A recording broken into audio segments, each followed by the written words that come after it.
Hello, everyone. I'm Jim Garrison.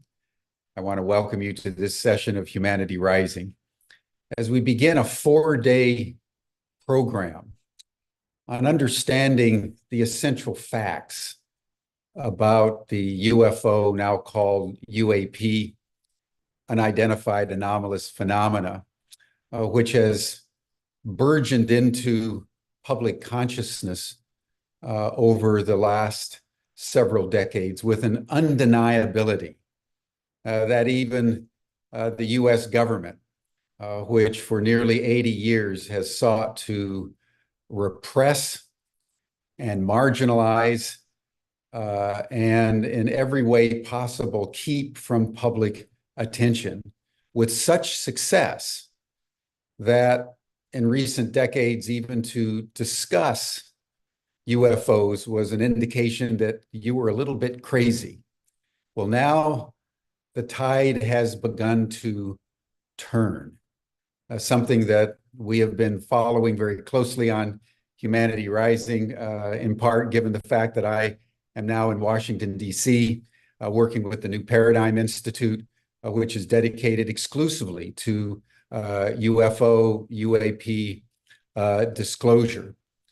And we monitored the passing of the Unidentified Anomalous Records Collection Act, which was an amendment that started out as a Schumer-Rounds amendment out of the U.S. Senate, and the Intelligence Committee of the Senate was finally compromised and watered down and eviscerated by those very forces that want to maintain secrecy so that they can reverse engineer the technologies that they're garnering through the retrieved alien craft for the purpose of weaponization to ensure ongoing U.S. supremacy over planet Earth.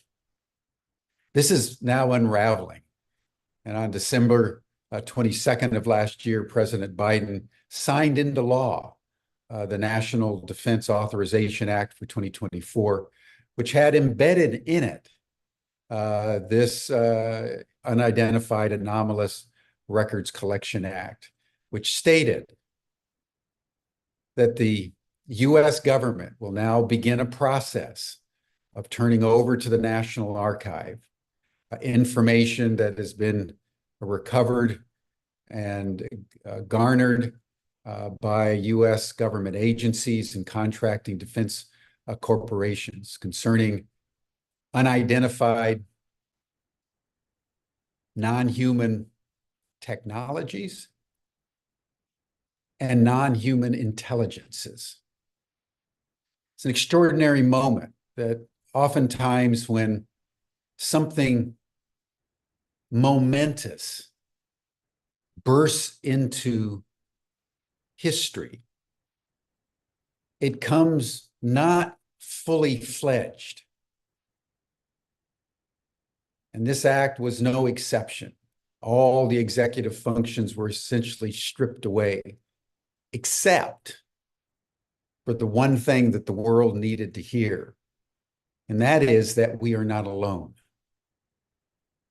and that extraterrestrial intelligences have been present on our planet, and that there is evidence, which within the next 300 days is supposed to be forthcoming, to indicate that the human race is now entering into its ET moment.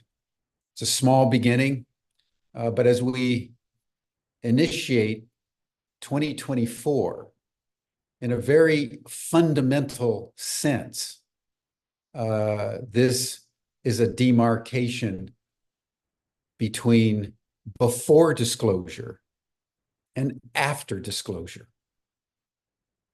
And as this information and this awareness begins to percolate out into society, not only in the United States and Europe, but around the world, people will realize that globally, the UFO, UAP phenomenon has been experienced by people worldwide and in an intense and escalating way since the end of the Second World War.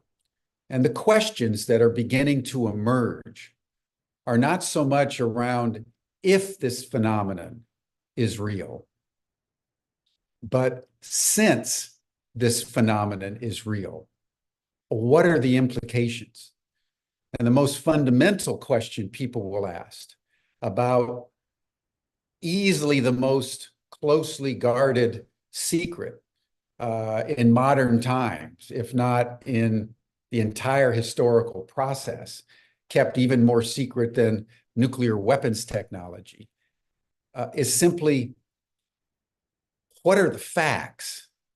What can we know with reasonable certainty about what has happened, what the actual evidence is? Who are these alien beings? And how do we begin the process of communicating with them within the context of radically transforming human relations so that we prepare ourselves for our cosmic destiny? And it's because of this that the New Paradigm Institute has partnered with Ubiquity University to create the first graduate program in extraterrestrial studies.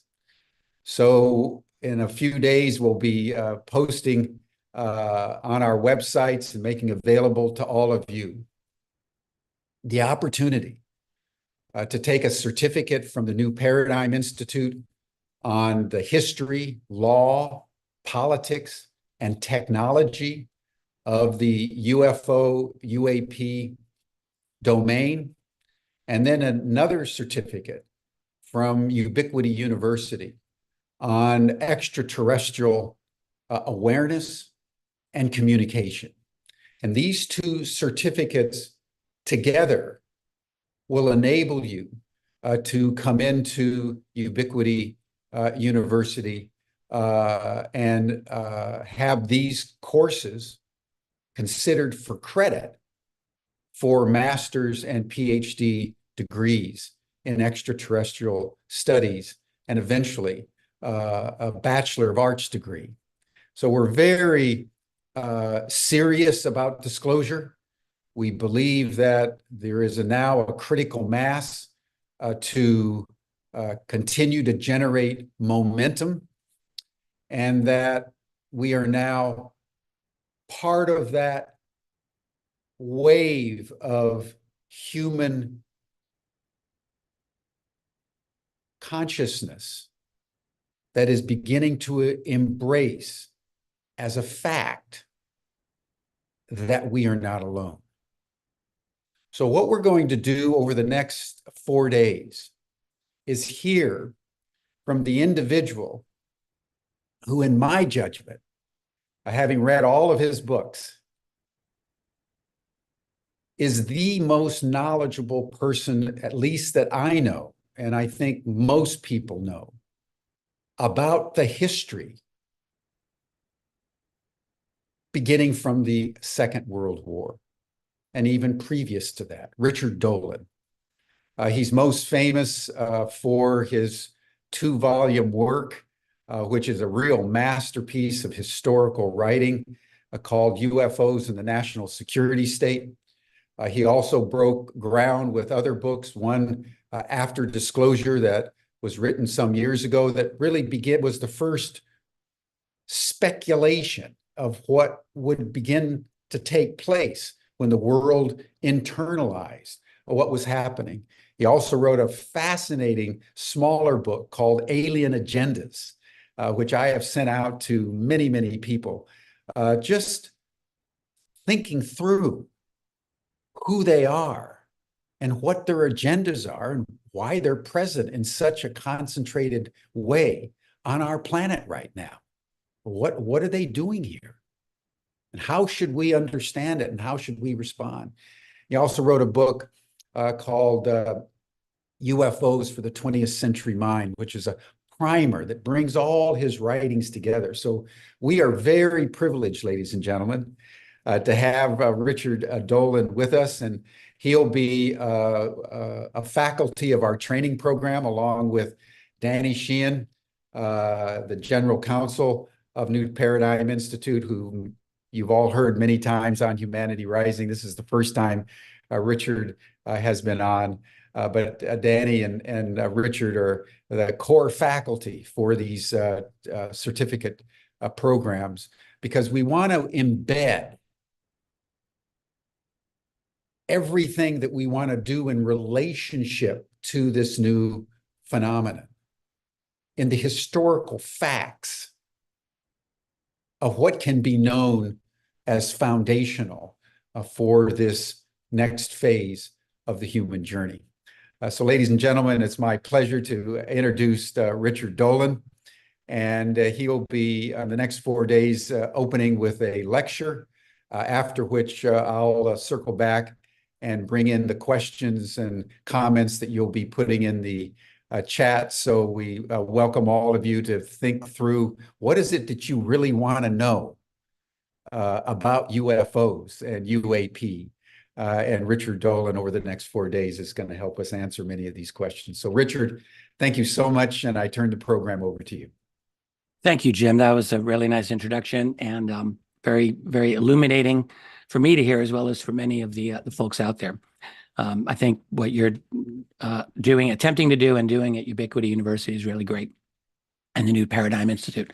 So thank you, everyone, for being here. Good morning. And yes, we're here for 4 mornings in a row where I will be giving lectures on different aspects of the UFO, UAP phenomenon. And today, each of these will be about an hour, maybe a little more than 1 hour.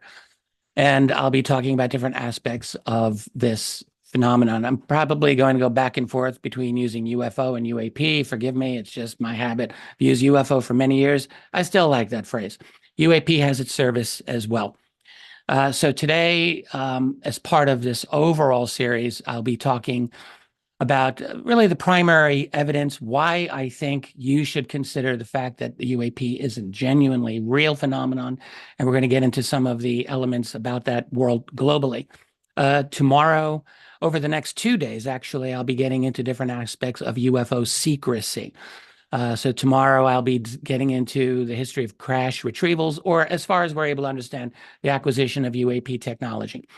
And then on the 3rd day, I want to do something that one very seldom hears, which is attempt to go deep into the actual structure of the secrecy, including looking a lot at the classified, privatized, corporatized elements of UFO, UAP secrecy. I think this is very important. We don't talk nearly enough about that. So I want to hit that on Thursday. And then on Friday, kind of a big picture overview of what is actually going on. What is this? What are they doing? Who are they? How many are they? What's the deal? And what should our attitude be? I'll have some thoughts about that. Before I get started here, I just want to say this is a subject that has a steep learning curve. One of the biggest mistakes that I always see skeptics, even well-meaning skeptics, doesn't matter, that they make about this is they assume that this is an easier subject than it is. They think and I made the same mistake 30 years ago. I thought, oh, well, I'm going to look for a couple of weeks, couple of months into this UFO matter and decide, is this real? Is this nonsense? And then I'm going to move on with my life. Famous last words. Didn't happen that way. What I discovered is that this is a subject where the implications are overwhelming and almost innumerable, too many to count. It's a deep, deep subject, and it involves almost every aspect of human society that I've been able to think about. And we're going to be discussing a lot of these implications. So let me start by sharing my screen, my very boring initial title here, but we're going to move on through. So this is called UFO UAP Evidence Through the Years. Pretty simple, nothing fancy. I'm going to talk a little bit about the ancient world, evidence for ancient aliens, and you're going to hear me. Some of you will like this, some of you will not like this. It has become my impression, my strong conclusion that most of the evidence for ancient aliens is overblown, not absent, but very overblown. And I want to say this here before I get into the discussion of it. And we could spend much more time on this, and unfortunately, I won't today. But our job as students of this phenomenon is not to just say, oh, yes, everything is true. It's not our job. Our job is to understand objectively, detached, in as detached a manner as possible, what is the factual evidence so that we can understand what's actually happening. If we have an inaccurate idea of the nature, of the length, the duration of the visitation, if you want to call it that, if we have an incorrect idea about that, we're not going to have an accurate idea about who they are and what the intentions are. We need to understand this. And that means, to the best of our ability, it is our obligation as students of this phenomenon to look with a cold eye at the evidence. And that includes the ancient evidence, that includes the current evidence. And that is why I am saying what I am. So let me just go back and share this screen here. So yes, I say the evidence is a bit overblown, still interesting, and we're going to talk a little bit about it. And this is something that's interested me for a long time. I'm a very dedicated student of ancient human history. It's become almost as big an interest of mine as UFO, UAP in general. I'm really into it. I love it, fascinates me. And in fact, one of the reasons that I really got into it was to ask myself, is there a hole in our ancient history that allows for something like ancient aliens, ancient astronauts, and so forth? I'm still looking for that. And I think that there are certain things that are interesting. On the left here, you see an image of what's known as a Wagina. Those are paintings in Australia. They kind of look like gray aliens. That's the truth. Are they? Well, you have scholars debating this, but they don't look like the Aboriginal people of Australia. That is for sure. That painting on the left, I think, is estimated to be about 5,000 years old, so it's quite old. How do we explain it? Don't know. I've been fascinated by the Pyramid at Giza for years and years. To me, it's one of the most incomprehensible structures around how that thing was built. You have people discussing this to this day. There are skeptics about, extraordinary phenomena. There are believers in that. And Machu Picchu and other strange, interesting, suggestive things. But the bottom line is, when you deal with some of the old stories, they're not reports like what we have today. They're stories, and they're not systematically discussed or analyzed. We have some archaeological oddities that we could consider such, and intriguing images, as I mentioned here. That's a tough amount of evidence to make a strong case for. Having said that, there are a couple of interesting stories. I'll just run these by you, and we're going to move on. Take screenshots, because I won't be spending a huge amount of time on this. However, there's an interesting story from Thutmose III. This was the dynasty of Akhenaten and Tutankhamun, King Tut.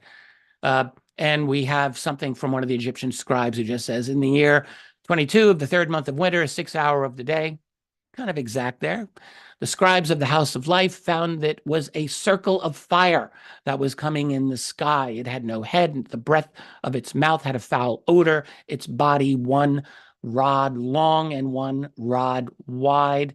You have to wonder, how did they actually get that measurement? But let's just continue. It had no voice, so we could say it was silent. Get that with a lot of UFO stories, right? Their hearts became confused through it. That is the people. Then they laid themselves on their bellies. They went to the Pharaoh to report it. You have to wonder, what did Pharaoh have to say about this? Did Pharaoh know what to do? After some days had passed, these things became more numerous in the skies than ever. They shone more in the sky than the brightness of the sun, and extended to the limits of 4 supports of the heavens, so they were everywhere. Powerful was the position of the fire circles. I find that an absolutely fascinating story. And although I do sometimes, it sounds like I'm throwing cold water on ancient alien theories and things like this, I'm not throwing cold water on this one. I think that there's something interesting about it. I can't say that I know what happened there. It was, after all, many thousands of years ago. However, it's things like that that do make that do keep me in the game as far as ancient UFO sightings. So let me just do a couple of other little quick discussions, and we're going to move on to the modern era. Vimanas. We've all heard about Vimanas. These are referenced in the Hindu text, the Vedic text. I don't actually, the Vedic texts were written over a period of many years, starting almost 2000 BCE, for many hundreds of years after that. I don't know specifically whether it's in the Ramayana or the Mahabharata, where how old the Vimana texts were written, but they're pretty old. They describe chariots of the gods.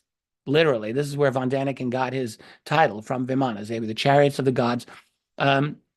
And they were described as speeding through the air at times, as I write here, as brilliant as the sun, and made a noise like the thunder of a storm. What do we say about this? Don't know. It's interesting. I will just caution folks, there are spurious texts of Vimanas, one known as the Vamanika Shastra, which is not an ancient text. It was a channeled text from the late 19th century. This is the one, if you've heard, it shows the Vimana having all of these qualities, including mirrors and Mercury and this and that. That's a modern text. That's not an ancient text. We'll move on. Everyone's heard about Ezekiel and the wheel. Over the years, I've gone back and forth as to what I think about this. I'm not going to leave a comment here. I tend to think this was not a UFO event, but you can think what you want. Ezekiel, in the Old Testament, in the Hebrew Bible, says, I looked at the living creatures. I saw a wheel upon the earth beside the living creatures, one for each of the four of them, like the gleaming of a chrysolite, and the four had the same likeness, being, as it were, a wheel within a wheel. Kind of a confusing description. You've had people try to figure this out. It talks about rims and spokes, and their rims were full of eyes round about. The living creatures were in each wheel. I think, with a lot of these ancient accounts, I'm going to talk about the Romans here in a second. One of the things I just have to emphasize, and then I'm going to leave this behind, is that when we discuss ancient UFO sightings or encounters, it is imperative that when we do so, we have an understanding of the culture in which this occurred. And this is what I think is typically lacking in most UFO, UAP analysis of ancient stories. We don't really have a proper appreciation of these ancient societies and why they might say some of the things that they said in this regard. I'll leave it there for now because there's too much else to cover. Now, some of these Roman sightings, and you just take a screenshot for yourself. You can study them later. There's a lot of these out there you can read, of course. Most of these were taken during the 3rd and 2nd centuries BCE, as you can see, and they're interesting. The problem with all of them is that they're brief.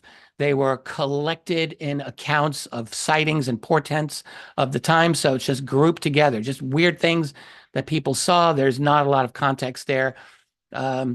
Here's one from 173 BCE at Lanuvium. The sight of a great fleet had been witnessed in the heavens. That's all we have. What does it mean? Could it have been a meteor thing? Could it have been some other atmospheric phenomenon?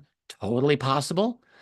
Keep in mind that the numbers of years between these reports are pretty substantial.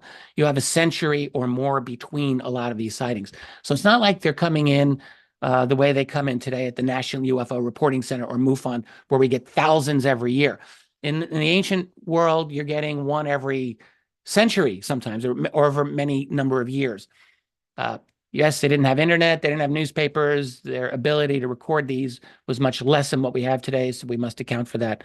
Nonetheless, I think it's fair to say, were far fewer of the sightings that were recorded. You get into more closer to the modern era, the medieval times. I got one from Germany. It's the Charlemagne. It's a famous event where he's attacking the castle of the Saxons at Syburg. And apparently there's the story that they saw this above the castle, the likeness of two shields red with flame wheeling over the church.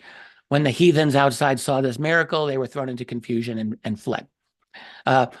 Was this a spurious account to create a mystique around Charlemagne? Could very well be. Or could it be something else? Could very well be. We don't know. I have one from China. There's actually many good ones from China and Japan. My own opinion, some of the most persuasive ancient sightings come from China and Japan. Keep in mind, of course, they were also highly literate societies. But even here, there's just not a lot of detail. Here's one I have from 814. Stars emerge from an object. What is this? Luminous object rises, lights up the ground. Many small stars come out of it. Very interesting. This is from a 19th century catalog. Can we make anything out of it? Well, I don't know. Basic assessment, not amazing.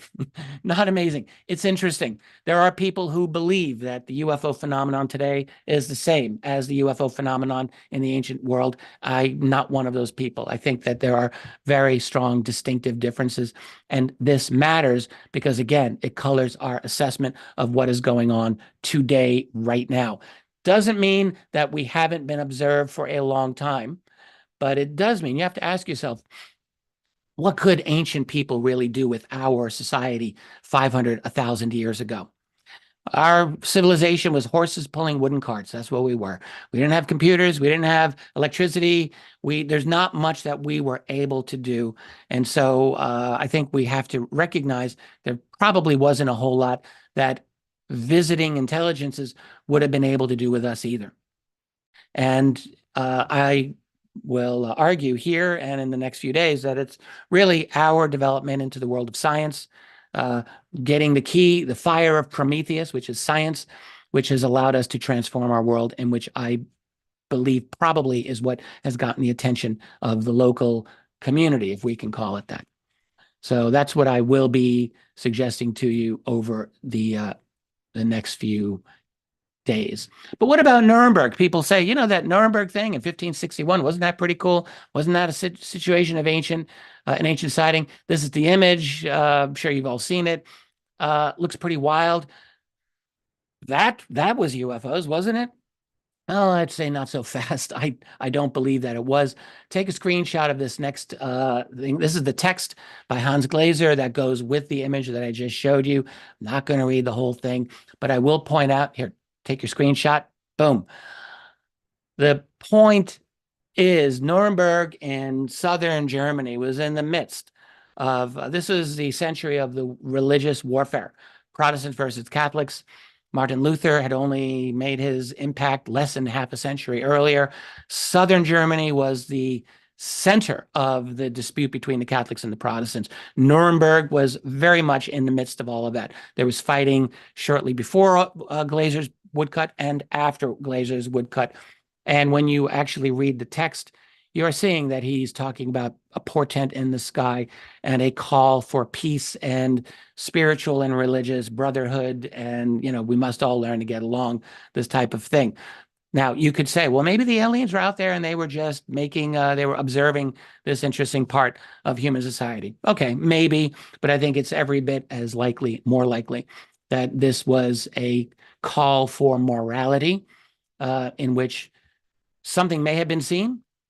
He said at 4 a.m, which was actually, you know, I don't know who was awake to see that. Maybe there were people awake to see that. But I guess I'll just say when I read over the text, I have some doubts about it. So I'll leave it there.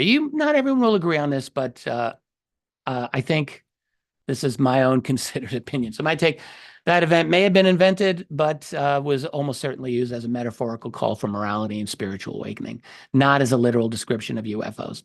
Now, let's move into modernity.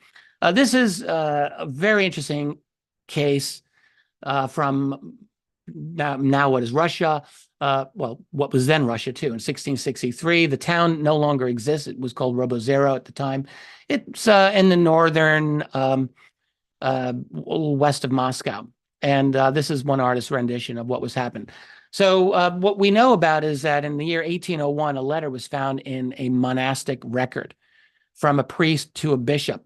A story was related to the priest by a member of the village.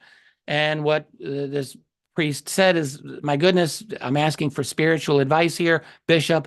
People in the church, they were there, they heard a great sound in the heavens. They all went outside of the church to see what was going on. A large ball of fire came down, arriving from the clearest part of the cloudless heaven, so blue sky.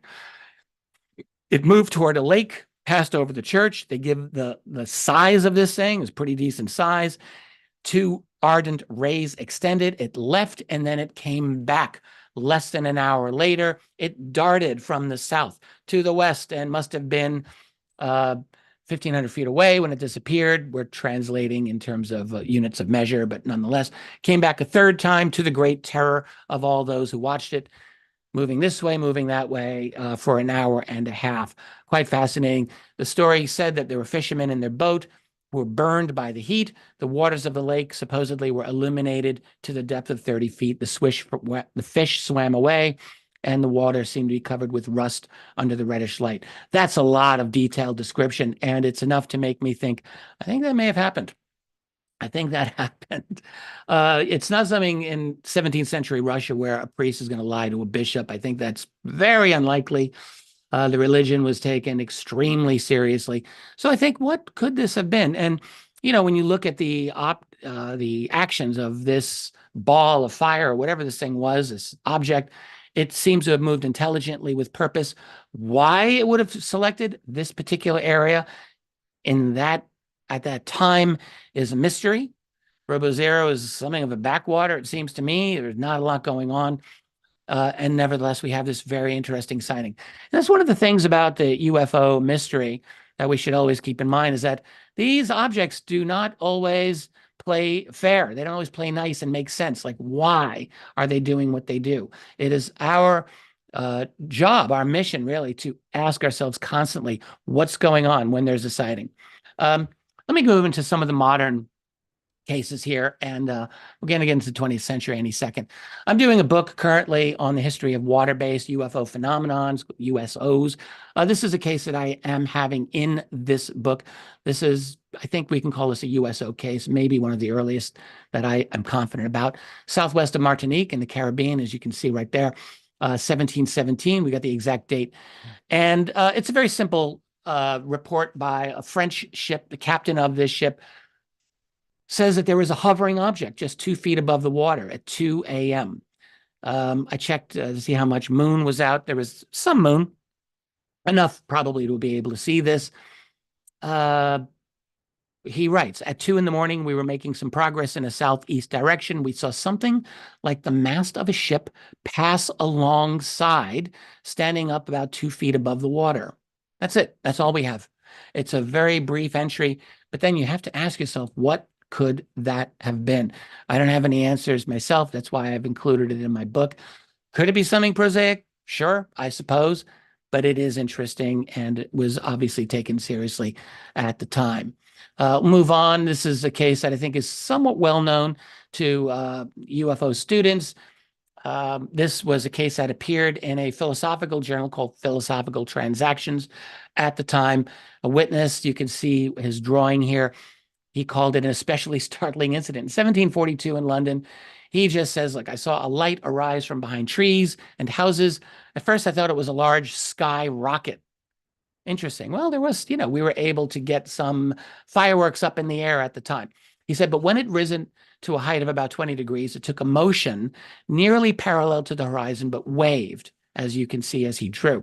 Its motion was so very slow that I had it above half a minute in view, and then a time enough to appreciate its appearance fully. What was it? Could someone have had a really cool, early firework rocket? It was visible for about 30 seconds. Maybe. It moved in a weird way. I don't know what that was, but I just present it for your enlightenment. Now let's move into the modern era. I'll just say there were some very good UFO sightings of the 19th century. I'm going to bypass most of them right now. Not all are that great, but some are interesting. But what we really see is a major, significant uptick in the 20th century, particularly from the Second World War onward. Why? Well, these are some reasons that I will submit to you. We had a far greater method of detecting anomalies, especially by the Second World War. We developed radar, for example, and electronic means of detecting things. We were in the air much more. I mean, human beings only started to be in the air, of course, in the 20th century. And for those early decades of the 20th century, there were certainly not many of us in the air. So it was still a rarity. But by the Second World War, by the 1940s, well, there were a lot of soldiers in the air. There were many, many more opportunities to see things that would not have been easily detectable on the ground in the past. So those are two reasons right there.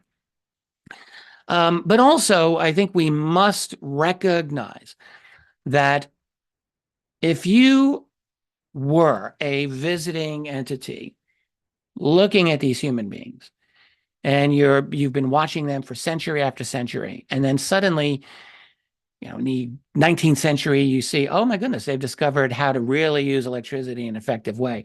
Oh, and mass communications, they got the telegraph, and then they got the telephone, and okay, so things are happening in human civilization. They are rapidly now making a revolutionary advance into increasingly will be our world.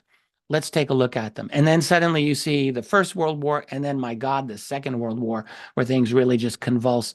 Yes, of course, I think that's definitely going to get your attention. Absolutely. And you will then see of course, the two atomic detonations, the three. You have Los Alamos, and then Hiroshima and Nagasaki. And now okay, the kids have gotten the matches, and they have figured this all out. We now need to pay very close attention. So I think that's really what we're looking at. We had better means, and they were more interested. And I think that's what it was. During the Second World War, we had, of course, the Foo Fighters. These were investigated.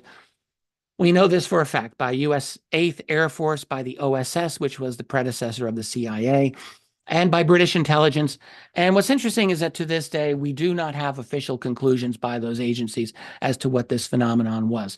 Did they actually have no assessment, or did they have an assessment? Well, it's still not particularly clear. The records are still, as far as I have been able to determine, they are not fully available to this day. After the war ended, we had the first major wave of this follow-up anomalous phenomenon in the form of what were called ghost rockets. We're still before Roswell, before Kenneth Arnold and the flying saucers. Over Sweden primarily, pardon me, and over other of the Scandinavian nations, Northern Europe, and then going over into France, into Britain, and then down into Southern Europe, over Greece in particular. There is this phenomenon that people were wondering, what are these things in the air? Particularly Sweden and Greece were the two areas where this was discussed the most by those governments. In many cases over Sweden, these objects were seen coming down, landing in water, or sometimes landing on the ground and being recovered.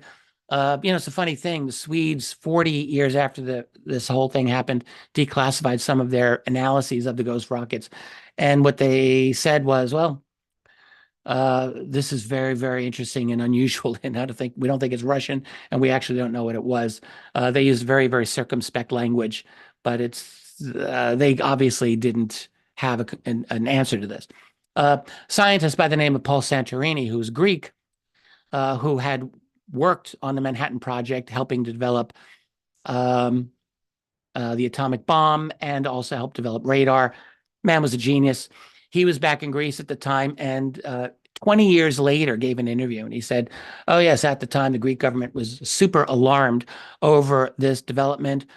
We were supplied with engineers and scientists to solve this problem. We determined very quickly these were not missiles and these were not Russian, which was the big thing. So what does that leave you with? Well, not a lot. And then he said, before we could do any more, the Army, after conferring with foreign officials, i.e. U.S. officials, ordered the investigation stopped. So how do I stop sharing my screen here? Let me stop that. There we go. So so that's interesting. Like, what's that all about? And you see already the beginnings of classified secrecy really clearly inserting itself into the UFO phenomenon. That is, I think, how I think we have to interpret that. So let me move on to the next screen here. Then, let's move on to 1947, where in the Western world, this whole thing really starts. So we have Roswell. And, it wasn't just Roswell. We had Kenneth Arnold making his very, very interesting sighting. On the far right there, you see two images that were taken by a witness by the name of Rhodes in Phoenix. Two photographs that were widely publicized at the time. They were interesting. And William Rhodes, I think, was the photographer. We don't really know what these things were, but these objects were seen throughout the United States. And then you get Roswell. And of course, as we all know, it was originally publicized as an actual flying saucer. And then the following day, actually within hours, the opposite word went out. And we were told, oh, no, it was just a weather balloon. Nothing to see here, people. Go about your business. And there's poor Jesse Marcel, made to look kind of like an idiot, like, I'm an intelligence officer, but I guess I'm not able to identify Rawen balloon material. Yeah, sorry about the confusion, people. Clearly, as we all know, Jesse Marcel was never happy about that. And as soon as he got the chance, many decades later, when he talked to researchers, said up front, said that whole thing, I was told to say that. That was obviously not true.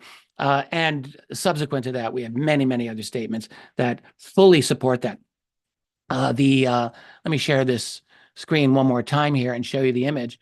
On the bottom there, you see General Roger Ramey, who's kneeling on one hand, and then he's next to a colonel who was his chief of staff at the time, Colonel Thomas Dubose.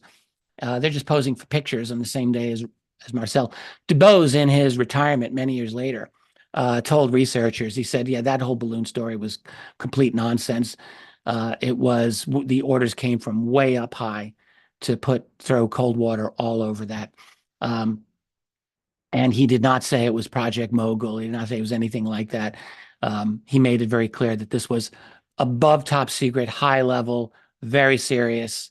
And that's all he was going to say about it. Shortly after Roswell, we have the famous Twining memo. I want to emphasize this was a memo that was completely unknown at the time to the public. It was unknown really for about 30 years after it was written. It was discovered in the 60s, but really wasn't known until the 1970s. General Nathan Twining was head of what was called Air Material Command at Wright Field at the time, later Wright-Patterson Air Force Base. He had 3 stars at the time, later had 4 stars, and was Chief of Staff of the United States Air Force. So that's Nathan Twining. So in 1947, he was asked a question by another general about these flying saucers. Is there anything to this? Do I have to deal with this? Is there anything to worry about? Twining did not say no. He did not say, yeah, we got this, don't worry about it. No. What Twining said was the phenomenon is real, not visionary or fictitious. So that's the first thing he said. September 1947. These things, these flying discs, are real. He described them as having extreme rates of climb, of maneuverability, and action which must be considered evasive when sighted. You have to ask yourself, these things are being seen over the United States airspace. In 1947, who's going to be doing that to the United States in 1947? Nobody. No foreign power, not the Russians, no one would have that capability, first of all. Who could have really done this? And who would have dared to do that to the United States, the victor of the Second World War, on 2 fronts, 2 major theaters of operation, the largest, most powerful military in the world? Are you kidding me? Well, someone was. Someone was. And Twining acknowledged that. And then he went on. He said they are metallic or have a light reflecting surface. So a lot of detail from military witnesses. And these were military reports he was going off of. Absence of trail. How could that be? Circular or elliptical in shape. Say what? Flat on bottom and domed on top. Full stop right there. Okay, you have to really ask yourself, what craft would have such a planform as that, such a design? Circular or elliptical in shape, flat on bottom, domed on top, with incredible maneuverability, evasive capabilities, and all of this beyond our own fighter aircraft. That's very interesting indeed. And he said they were normally silent as well. These are qualities that clearly did not exist within the aircraft of the time, even most advanced aircraft. So what you have is a situation by early 1948 within the U.S. classified world, and we can say this with a fair amount of confidence.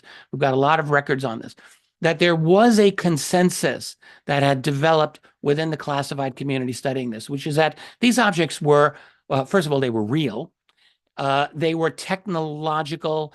The matter was serious, and we needed to keep this secret. We had to deal with this in secret because we don't know what these things were. Now, if we believe, as I do, that the Roswell crash was a real event, and there could very well have been a couple of prior events, even to Roswell, then we must assume that there was already a secret, a conspiracy in place to manage this. But we have to keep in mind, not all of the classified world is going to be in on that secret, right? So there would be many, many individuals within the classified world who do not know what the actual reality was. And so they were discussing this. And we have a lot of those conversations available to us. They were debating, is this the Russians? Have they created something with maybe their German scientists that they captured after the war? Is it possible? This was certainly considered. People wondered, is this something we're doing? Is this one of our own secret projects? Back in 1947, 48, this was a question. And then, yes, also the question was, are these interplanetary? That was the word they liked to use back then. This was up for discussion right out of the gate in the conversation about these flying saucers. Very important to keep this in mind. You go to Harry Truman, who was president at the time. Harry Truman's a fascinating man. He was a fascinating president, had his strengths, had his weaknesses. I read Truman's 2-volume autobiography years ago, his memoirs. And you know, he doesn't say anything about UFOs, to put it mildly. Nothing in there. But we know for a fact, this is something I discovered in researching my very first book, is that Harry Truman received briefings on UFOs for 4.5 years, from the summer of 1948 until the end of his presidency, every 3 months, and by the man who's pictured below, Colonel, later General Robert Landry, who discussed this at great length years later in an oral history interview that he gave in the 1970s, not long before he died. And I think it was around the time that Truman had died. Landry said, yes, in the summer of 1948, I was brought into the White House. I was to liaise with the CIA in giving quarterly briefings to the president on the matter of UFOs. How interesting that is, we might say. You know, wouldn't you love to have been a fly on the wall of those meetings? Yes, I think you would. What Landry quickly said after that is he said, well, you know, we didn't find anything of real interest there. But he said the president, like any citizen, was interested in these stories. Well, I would think not exactly like any citizen. He's the president, and as the president, he's going to be very interested in knowing these things are over our sensitive airspace. They seem to have extraordinary capabilities. Yeah, a little bit more than any citizen. But Landry did brief Truman, and he said, we didn't find anything that was really that noteworthy, which you have to call BS on that statement. Why? Because all you have to do is look at the history of UFO encounters, military UFO encounters, in 1948, in 1949, in 1950, a very big year, 51 and 52, a very big year. Dramatic, shocking military encounters. So clearly what Landry is saying at that point, that's a lie. But the fact that he stated he did give quarterly briefings to a president who, you know, had a lot of busy things to do. That's when the Korean War broke out. It's when there was a major strikes that were taking place in the labor market and all of these other things. The Cold War was burgeoning and building. And yet Harry Truman is going to take time out of his schedule to get quarterly briefings on UFOs. Really? Yeah, really. And it's absent from our history. It's a criminal matter of historical absence, because it's a very important thing that we're not discussing here that happened, that is important. And you know, where are those records? Are there any records of it? Well, we don't know. So moving on, we do know that many intelligence groups within the United States discussed this matter. This is a famous memo that I'm showing you here. This is a multi-page memo, in fact, and can't go over all of it. All of it's interesting. It's from the FBI in the beginning of 1949. And it's just basically talking about a lot of the sightings that had taken place over the southwestern United States, near Los Alamos National Labs in the fall and winter of 1948. And just says this matter, flying saucers, is considered top secret by intelligence officers of both the Army and the Air Forces. They were using the old plural of air forces at the time, which was what was during World War II. But anyway, and then it goes on. It says, during the past 2 months, various sightings of unexplained phenomena have been reported in the vicinity of the Atomic Energy Commission installation at Los Alamos. This memo goes on and describes sightings of objects traveling at upwards of 9,000 miles per hour. People had we had the ability to measure speeds back then, just as we do today. We had instruments that were quite sophisticated at doing so. And yes, they were tracking objects at high altitudes, at very high speeds, doing things that were not possible to our capabilities technologically. We were not able to do that. And yet we were tracking them. So obviously, no surprise, this got very high level of attention by national security officials and scientists, and we'll just leave it there for now.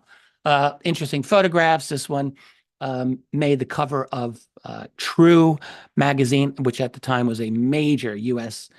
Magazine for the public. This took place in McMinnville, Oregon in 1950. You can get a pretty good look at this object. This photograph's been studied along with this one, the other one taken by Paul Trent, in great detail. You've had a period where people said, it was a fake. We detected a string from that wire holding the object. Using really Stone Age computer technology of the late 1970s, which has been greatly superseded and disproven. This photograph, as far as anyone can tell, is legit. As far as I can tell, the Trents themselves were a very quiet farming couple. They didn't really seek attention. They didn't ever seek to capitalize on these photographs. But here you go. Quite interesting. And what did Paul Trent photograph? This is one of my favorite little memos that came out through Freedom of Information, declassified. You really have to ask yourself, do a little thought experiment and ask, what would have happened in the United States if this memo had been out public at the time that it was written in 1950? Let me read this to you. It says, since the 30th of July, 1950, objects round in form have been sighted over the Hanford plant. The Hanford Atomic Energy Commission plant was in the state of Washington. They made plutonium. It was a very important plant. By the way, I think that became a plutonium toxic site in the aftermath. But what you have here is objects round in form hanging out over the Hanford Atomic Energy Commission plant. So we go on. Air Force jets attempted interception. Well, that's rather interesting, with negative results. Anti-aircraft battalions, all kinds of other military units, Air Force fighter squadrons, FBI have all been alerted for further observation. The investigation is continuing. Interesting. We do not know how that investigation concluded. We don't have any records of that, even though we're told that it was. Would have been interesting to get those conclusions. But can you imagine how people would have reacted in 1950 at the time? You have the government telling you back then that, no, there's nothing to these flying saucers. It's all imagination and all of this nonsense. Don't get worked up over it, people. And yet you have memos like that in circulation at the time where these officials are clearly taking the subject very seriously. Yeah, I think that's a pretty interesting development indeed. Absolutely. So we will continue. And then, get the great crescendo in 1952, not just over the White House.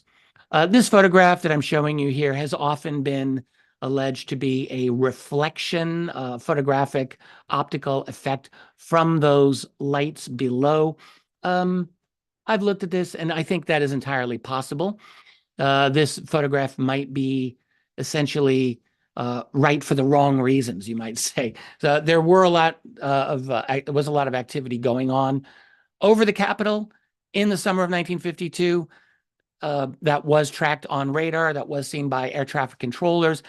In fact, I spoke to one of the last of them, a man named Howard Coughlin, shortly before he died a little over a decade ago. He told me in great detail what he saw from the air traffic control tower in D.C. But what you ended up happening was a series of incredible 2 weekends in a row sightings over D.C. of objects. Well, I'll just read you Harry Barnes, what he says here. He was the senior air traffic controller at the time. Their movements were completely radical compared to those of ordinary aircraft. For 6 hours, there were at least 10 unidentifiable objects moving above Washington. They were not ordinary aircraft. And, we have to understand that event took place within the midst of a massive series of sightings across the entire United States in July of 1952. That the head of Project Blue Book at the time, Captain Edward Ruppelt, later wrote, he said, if you had come into our office during the summer of 1952, you would have thought an invasion was underway. That's how incredible the sightings were. So I want to keep moving along here because I have a lot of attention, a lot of material here. This, in my opinion, is a memo that every student of UFOs should know extremely well. Every American citizen should know. Why? Well, let me read this passage and then I'll tell you why. So this is a memo to the director of the CIA in December of 1952. It is written by the chief of scientific intelligence, the director of scientific intelligence for the CIA. His name is H. Marshall Chadwell. So he's writing to his boss, the CIA director, Walter Beadle Smith, in December of 52. This is after almost a full year of inexplicable sightings, far more than I've been able to go over here with you. And he says to his boss in this bureaucratic language, but listen carefully. At this time, the reports of incidents convince us that there is something going on which must have immediate attention. Sightings of unexplained objects at great altitudes and traveling at high speeds in the vicinity of major U.S. defense installations are of such nature that they are not attributable to natural phenomena or known types of aerial vehicles. Full stop. Boom. What is that? What is he saying? Other than, boss, looks like we might be invaded here. Maybe he's kind of saying that. He's leaving out natural phenomena. He's leaving out any known aerial vehicles. That's very intense. And so we have this memo. It was declassified a quarter of a century later to basically a public that didn't even pay any attention to it. But this document, among many of the others, proves, it doesn't hint, it doesn't suggest, it proves that the United States military and intelligence establishment at the highest levels was taking UFOs very seriously as unexplained and as a problem.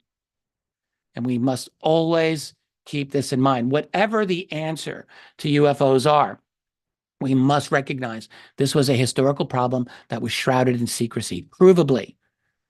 And in fact, that memo was what really was the clincher for me personally 30 years ago when I first read it, to make me think, all right, I cannot leave this subject. I must stay here for the long haul because there's something very significant here.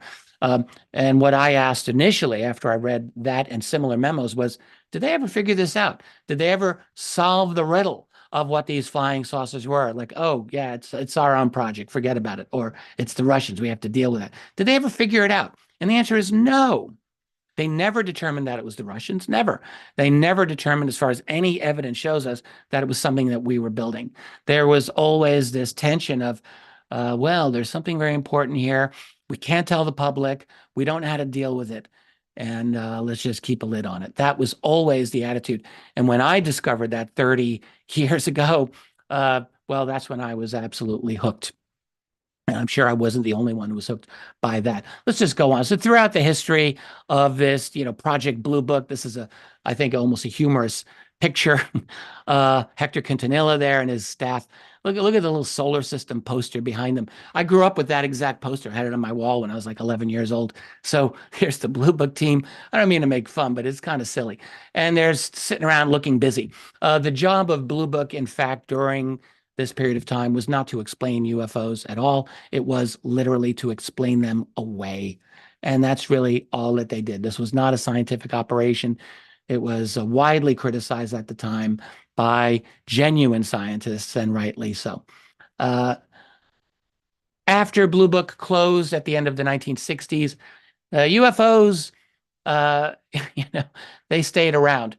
Well, actually, this is prior. So this is 1950s. Yeah, let me just go over this here. So this is another really interesting memo from Oak Ridge, Tennessee, another major area where we were developing atomic technology, of course. And this was an Oak Ridge engineer made this sighting. And he just said, object in the sky was extremely black in color, having an appearance of a deep black metal exterior with a fine gloss.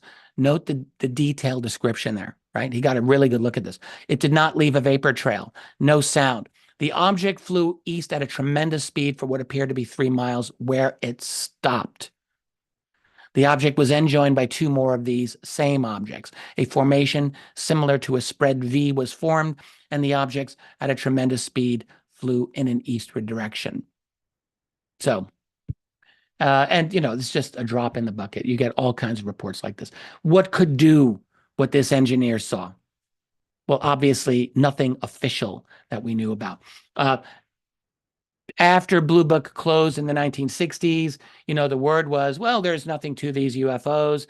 It's not a matter of genuine scientific interest. We don't need to worry about them. Well, apparently the operators of these craft did not get the memo that they were not supposed to exist, because they fully kept going through the 1970s, through the 80s, and to our own time, of course. In 1975, talked about this, I've written about this. It's one of the most interesting, kind of forgotten waves of sightings in the United States in the fall of 75, where you have large numbers of intrusions over sensitive airspace, over many U.S. Air Force bases that to this day are unidentified. And, I'll just leave you some of these quotes here. One was over 2 nights in a row over Loring Air Force Base in Maine. You had them over Malmstrom Air Force Base. And a number of other places, Ward Smith and Michigan and so forth. You can look at some of the quotes here. Really fascinating and not explainable conventionally. One of the best, before we learned about the Tic Tac USS Nimitz encounter from 2004, which today might be the most famous military UFO encounter, not surprising. But before that, many years ago, I was doing a guest spot on Coast to Coast AM with George Norrie, and George asked me in that beautiful voice of his, Richard, what's the most amazing UFO case you know of? And out of the blue, I picked this case right here, the Iran 1976. This is in September. Iran back then was a U.S. ally. The U.S. had a very significant military presence in that nation, and this is a very famous case indeed, where citizens of Tehran looked up and they see this incredibly bright object in the sky. They call Mehrabad Air Base, Mehrabad Airport. The air traffic controller goes out. He's like, oh my God, these crazy people, what are they looking at? And then he sees what they're looking at, and he's thinking, this is not supposed to be, this is very unusual indeed. He calls the Iranian Royal Air Force. They send 2 F-4 interceptors in a row to investigate this. And that story is just utterly fascinating and incredible. We have 4 pages, as you can see here, of a Defense Intelligence Agency document that describes in great detail what happened.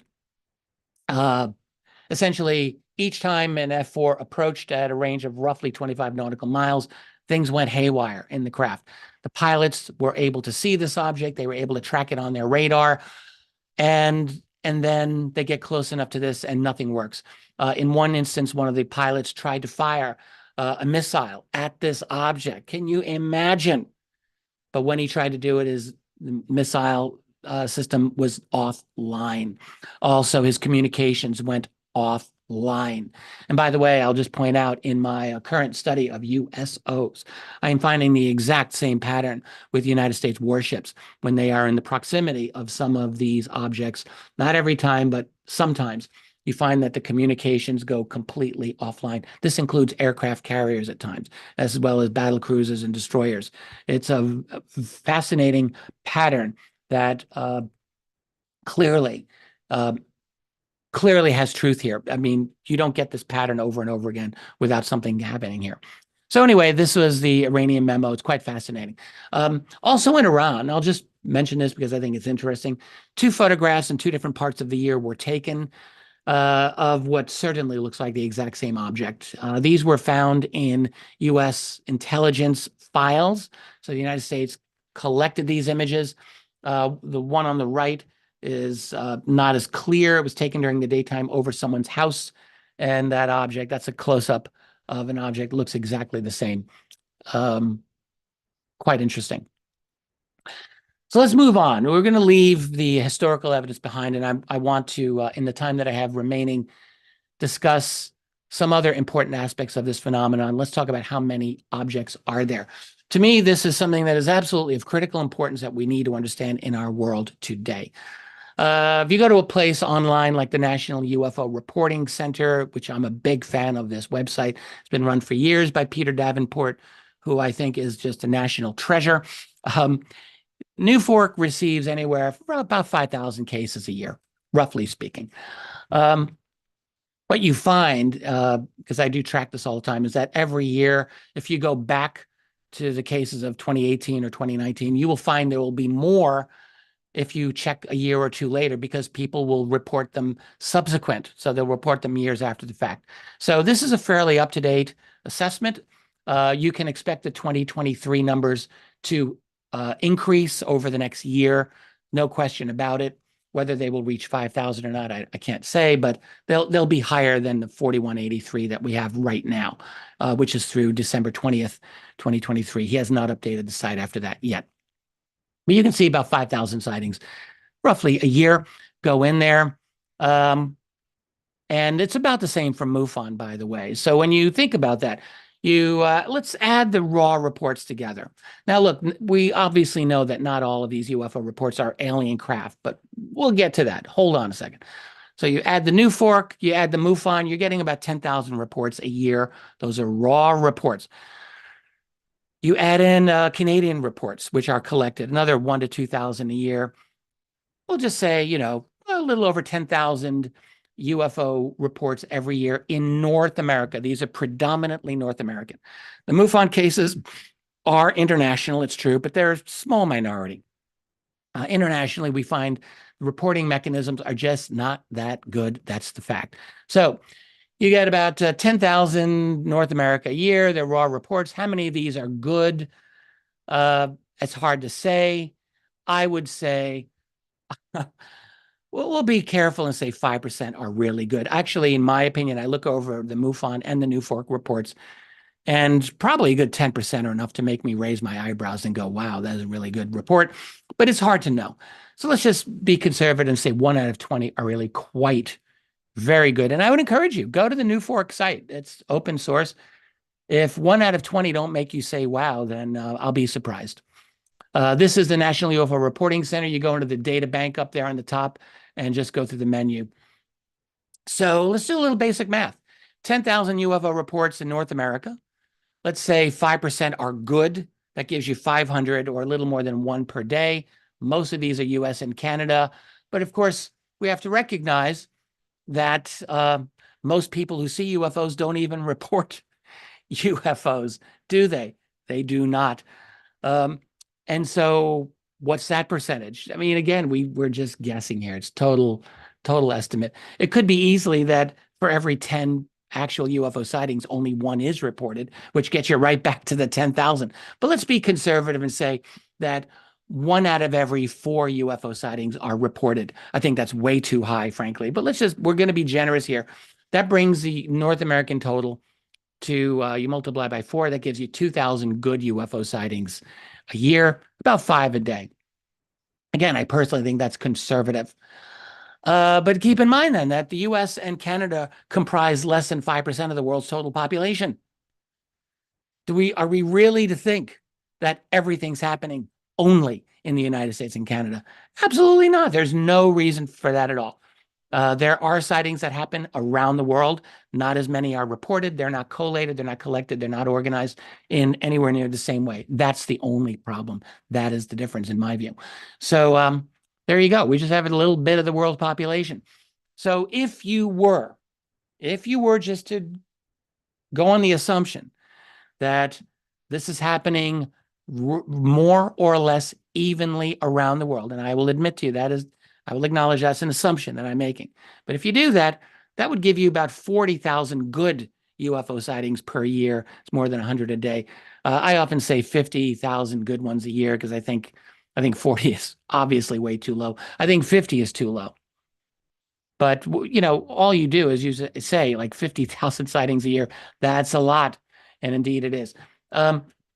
In my USO study, I will just mention here, and I do expect that book to be out by late spring of this year. That's my plan. What I'm seeing is that this is very, very evenly distributed throughout the world. Yeah, there are more cases reported in the United States. It's true. But it's very obvious that you're seeing them everywhere, everywhere. It's really a matter of getting the eyeballs and the reporting mechanisms on these sightings. And that's, I think, really why we're seeing more reported by Americans. But this is a worldwide phenomenon, no question about it. So why do they blanket the earth? This is my conclusion. Why do they blanket the earth? This is from my USO book, current cases. I just take little Google pins and I put them on the map. So these are USO cases that are going to appear in my forthcoming book. You can see a lot of activity. Puerto Rico, the Caribbean is major hotspot. Northeastern US, Canada, big time. West Coast, California, Catalina Island, the Channel Islands, obviously very, very major center of activity. And I'll just show you some of the others. So these are USO cases. These are predominantly transmedium objects. So there's a very small percentage compared with actual UFO cases, clearly. But you can see, Buenos Aires, along the Atlantic coast there of South America, lots of these USO cases reported. Europe, very heavily. Italy is heavily represented because the Italians did an outstanding job at recording these. I think that's the main reason. Plus, I think a lot of activity does happen there. But you can see Norway, you see Britain, you see the Iberian Peninsula, all of which are active. Also, you can see in the Atlantic Ocean there's activity going on there as well. And onward, there's Western Pacific and East Asia. Clearly a lot of activity having been reported there. Australia, again, New Zealand, and these regions. Not a lot of really hardcore USO cases, but enough to make you think, okay, there's something going on all over the place. There's the Pacific, the Northern Pacific, quite a lot going on. So why do they blanket the earth? Well, I've got a couple of reasons here, and I'm getting very much toward the end here, and we can do some chat. And I will be coming back to this in significant detail in the subsequent lectures. So think of all of this as an intro. One, an interest in Earth's resources. We have to remind ourselves of just how incredible this planet is. Yes, there's probably life out there. Of course, there's life out there. But we have a beautiful planet, and we have a planet that's got water, that's got land, that's got an enormous abundance of genetic diversity. I mean, we don't just have life. We have life with all capital letters in every type of region, jungles and deserts and, prairies and in the oceans and in the cold regions, in the warm regions. It's incredibly resilient, and it makes this planet, it's got to make this planet a genuine jewel. This exo-scientists right now have discovered, I think, a little over 5,000 confirmed planets out there. None of them have confirmed life. We believe we found life signatures now on one of them. That's very exciting, but it took over 5,000 for us to analyze before we thought, oh, this one might have life. So, 1 out of 5,000, if that's the number, that's still a lot. That's still a lot of planets, but it doesn't make planets like Earth's a dime a dozen either. We have a very interesting, beautiful, valuable planet. Another reason, and I'm going to come back to this in great detail in a couple of lectures, but monitoring human development. I believe these intelligences are observing the rapid transformation of human society, particularly in the last couple of centuries where we really became interesting. And very likely they might be thinking, are these humans going to be a problem? I mean, look, we're very intelligent, we're very inventive, creative, and we're assertive. That's putting it mildly. We like to get our own way. They might be thinking, we also like to get our own way. Is there going to be a problem with these humans? Indeed, that's a real question to ask. I don't know that I have the full answer, but we must keep this in mind. 3, a desire for a unified Earth government. I'm going to come back to this in a couple of lectures, but think about this from an alien point of view. If they trade, if they have any kind of system in their galaxy, what they do, they might very well prefer a unified Earth government, which is a lot easier for them to deal with than 100 or 200 sovereign nations. It would make Earth more manageable for them too. If you want to control or manage or guide, certainly makes a lot more sense to have a single government, and you don't have to deal with all of these other outliers. You want a single, it's like if you're a purchasing agent for a company, you don't want to deal with 500 vendors. You want a couple of vendors, make your life simple. And I think that could very well be the same here. 4, preparation. Let's just put this out there. Preparation for human entry into a galactic community. Well, is this possible? Yes, it's possible. That could be in a positive way, or it could not be. We tend to think, oh, yes, we want to join the galactic community. It's going to be great. We need this. Yeah, it could be great. Might not be. Might not be. That's a government where the central authority is way, way, way, way out there. Right? Do we really want that? Is that what it's like? We don't really know the details of this political galactic community. We'd like to learn a little more about it before we join. That's my opinion. Maybe that's yours. But it could very well be that they are observing us, thinking these humans are getting up to a certain level, and let's keep closer tabs on them. Yes. And 5, and you can see some of these are perhaps even interrelated reasons. Infiltration and control. Yes, we're going to end this on a dark potential note, but we are obligated to look at this possibility. If they are infiltrating human society, possibly creating human-looking hybrids, is this possible? I think it is possible. I have come across a number of accounts in my research, as have other researchers come across, of human-looking entities that don't seem quite like us. I will try to come back to that in subsequent lectures. But if this is true, if you have this coterie of human-looking beings that have just quietly worked their way in, we get many such stories.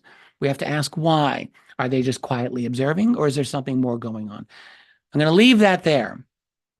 And where, we just took a dive into the deep end of the pool here. So I tried to give you an overview to discuss some of the UFO evidence, some of the reasons why I think we are dealing with something that is very unusual and very important. And certainly the big takeaway I think we can say for sure is that the United States government, the United States military, and national security community have absolutely, without question, taken the UFO UAP subject greatly seriously, with grave, high level of seriousness for as long as our lifetimes.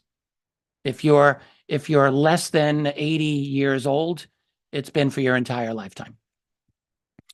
So that's important, and it is our obligation as citizens and as researchers to continually ask the question, why have you been taking it so seriously, guys? What's going on? It looks like aliens. Is that the deal?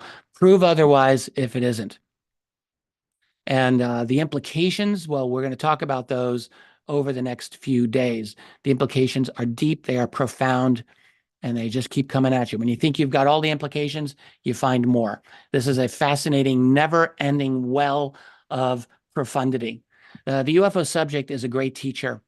It's like when you go, you want to get to spiritual learning, you go up to a mountain to find a monk or some spiritual elder. You don't go into his cave and say, teach me everything you know right now. That's not the attitude. The UFO subject is very much like that. You must approach the UFO subject with respect, with even the understanding that of reverence, in the sense that of understanding that it has much to teach you that you don't know. You don't go in there saying, I need all the information now. Doesn't work like that. Very sorry. This is something that has a learning curve. It takes time, not just in terms of information, but in terms of our own psychology to become able to understand the implications of this, for us to shed the illusions of decades of learning that we thought we knew. That's the truth. So we need to go in with a humble attitude, Buddhists would call it beginner's mind. And I think that's really what we need with this subject. And by the way, if you've been doing this for 5 or 10 or 20 or 30 years like me, you still want to approach it with a beginner's mind, I can tell you. So with that, let's end this portion of the lecture. And I realize we've only got a little bit of time for chat, but I am happy to jump in. Hi, Jim. Richard, brilliant, man. Absolutely brilliant. And a lot of questions and comments, but I just want to, in the first instance, commend you for both your intellectual humility, but also the scope of your exploration into this quite extraordinary phenomenon. And I think the first question that came actually from Shannon MacArthur is fascination with you personally, and how did you develop an interest in UFOs? I mean, what was your pathway to become the premier historian of this phenomenon at a moment when the US government was saying, not only does it not exist, but if you believe in it, you're crazy? It's an interesting. Get into this. Yeah, I mean, I'll try to be efficient with this answer. 30 years ago, I thought I had a different career path. It was to finish a PhD, teach history at a university, not associated with UFOs. It was Cold War, Harry Truman, and all of that. One book was a big catalyst for me. That was Timothy Good's classic work, Above Top Secret. Subtitle was what always caught my attention: The Worldwide UFO Coverup. Big fat book sitting on a bookstand, and I thought, oh, that's interesting. Even in the early 90s, we had all heard claims of UFO cover-ups and conspiracies. And I remembered flipping through the book, recognizing many names that I had studied in my academic work. And I thought, wow, he's connecting them to flying saucers. Why have I never read about this in any academic history book? And that was my big question. I thought, there's a hole here. There's a missing part of or I guess I asked, is there a missing part of our history? So the first thing I wanted to do was ask, did Tim Good get this right? So I bought the book, I read it, and I thought, yeah, I think he got this right. And that put me on my little rabbit hole. And I thought, well, I'll study this for a few months so that I can relieve myself of the question and I can move on. But of course, it just became too fascinating and I could not let it go. It actually would not let me go. That's really the way to put it. Mm-hmm. Mm-hmm.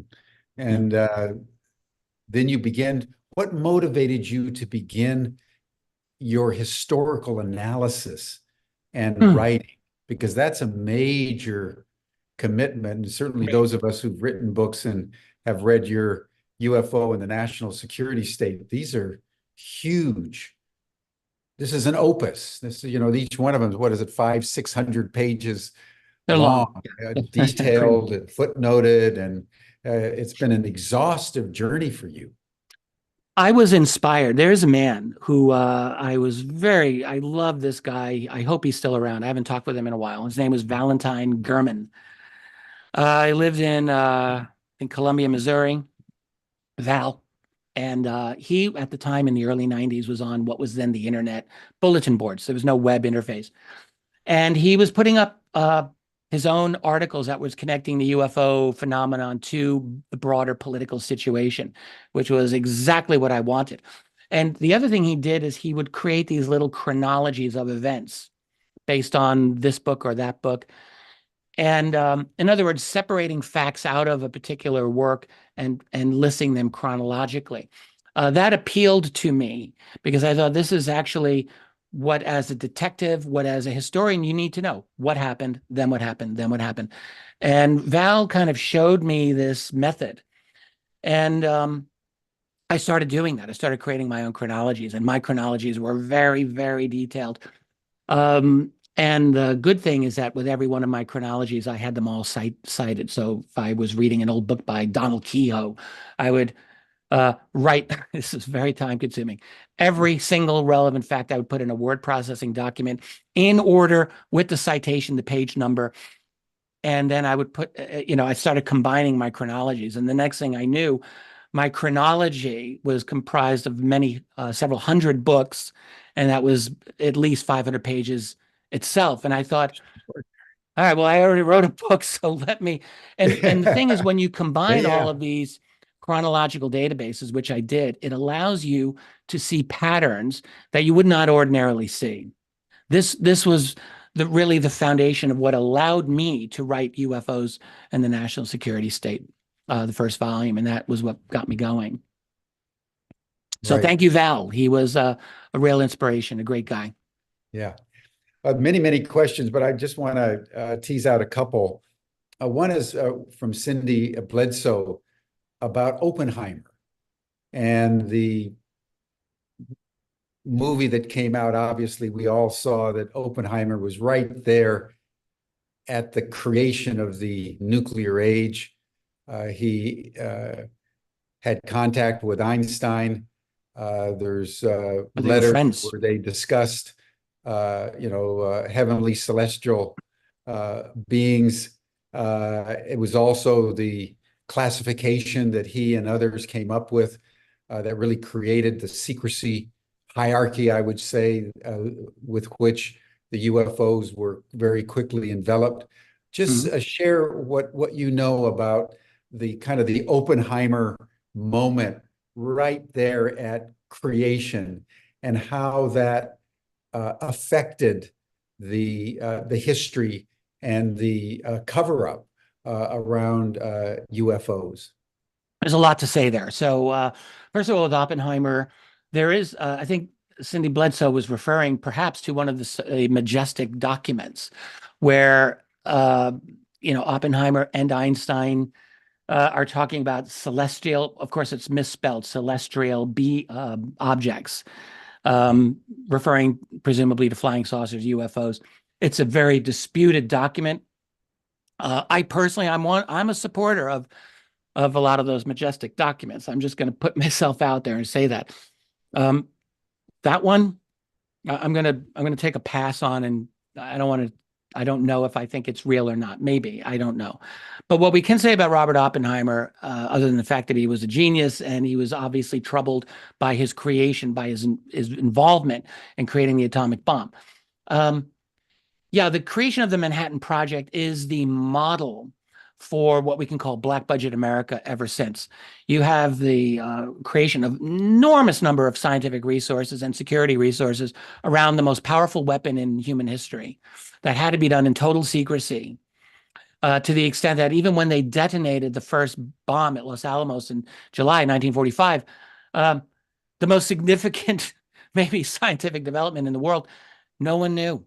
Nobody knew that happened. They were successfully able to hide that from the world. It's a pretty amazing accomplishment.